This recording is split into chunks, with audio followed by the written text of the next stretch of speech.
Praise the lord ప్రియులారా, ప్రభు మాట్లాడుతుండగా విందాము. చాలామంది యవనస్తులను పాస్టర్లు కానీ పాస్టర్మ్మలు కానీ మగ పిల్లల్ని కానీ ఆడపిల్లల్ని కానీ ఎక్కువగా సేవలో వాడుకుంటుంటారు. పేరెంట్స్గా మనం కూడా దాన్ని పెద్దగా పట్టించుకోము, లేకపోతే ఇంకా మనం సంతోషంగా ఫీల్ అవుతుంటాం.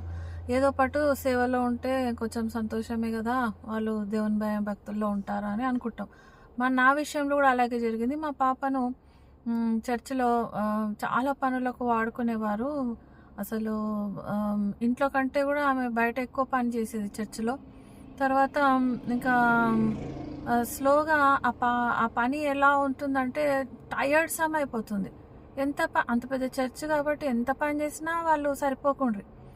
సో కొన్ని రోజులకు మాకేం అర్థమైందంటే సాతాను ఆ చర్చిలో ఉన్న పాస్టర్ల ద్వారా ఈ టాలెంట్స్ ఉన్న పిల్లల్ని పట్టుకొని అనవసరమైన పనులు చేపిస్తూ వాళ్ళను టయర్డ్ చేపిస్తున్నారు. అంటే ఒక పాము ఎట్లా చుట్టుకొని స్క్వీజ్ చేసేస్తుందో అట్లా వాళ్ళు అసలైన వాళ్ళ టాలెంట్స్ని వాడుకోక వాళ్ళను చర్చి చుట్టూ తిప్పించుకొని వాళ్ళకు కొంతమంది గర్ల్స్ ఉన్నారు, వాళ్ళకు 30-35 ఏళ్ళు వచ్చినా కూడా వాళ్ళు ఆ చర్చిలోనే సేవకు అంకితం అయిపోయారు.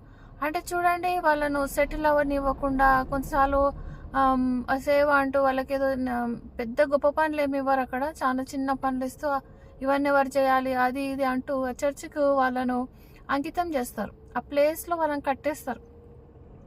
కానీ ప్రభు ఇది కోరట్లేదు.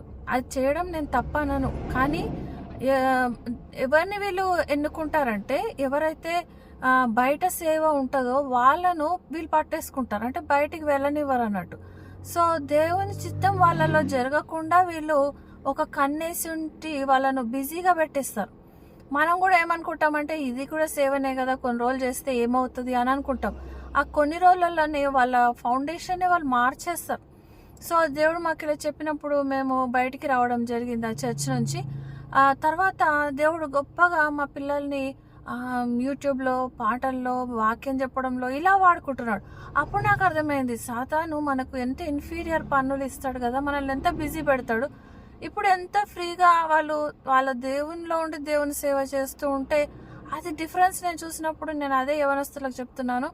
చర్చ్లో పని చేయడం తప్పు కాదు, కానీ మీ చిత్తం దేవుని చిత్తంలో మీ విషయంలో ఏమీ ఉంది పని, మీ చర్చ్ లోపలి చేయాలా చర్చ్ బయట చేయాలా, అది చాలా జాగ్రత్తగా మనము ఎంచుకోవాలి ప్రియులారా.